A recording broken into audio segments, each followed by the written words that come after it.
নিঃসঙ্গ গ্রামের এক কোণে থাকত এক বৃদ্ধ কৃষক, নাম হাবিব। তার সন্তানরা শহরে চলে গেছে। বাড়িতে সে একা। প্রতিদিন সকালে সে তার ধানের খেতে যেত, আর সেখানে এক সাদা পাখি এসে বসত ঠিক তার পাশে।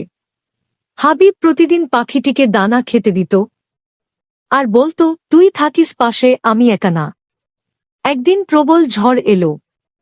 বৃদ্ধ গাছের নিচে আশ্রয় নিল, কিন্তু পাখিটা হারিয়ে গেল বৃষ্টির ভেতর।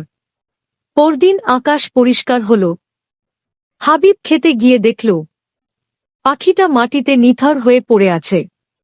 তার ছোট্ট ডানাটা ভেঙে গেছে। বৃদ্ধ পাখিটাকে কোলের কাছে টেনে নিয়ে বলল, তুই প্রতিদিন আমার একাকিত্ব ভরাট করতি, আজ আমি সত্যিই একা হয়ে গেলাম। তার চোখ থেকে টপ টপ করে জল গড়িয়ে পড়ল ধান গাছের পাতায়। সেই থেকে কেউ আর দেখেনি সেই পাখিকে, কিন্তু প্রতি ভোরে বাতাসে ভেসে আসে একটা মৃদু ডাক, বাবা।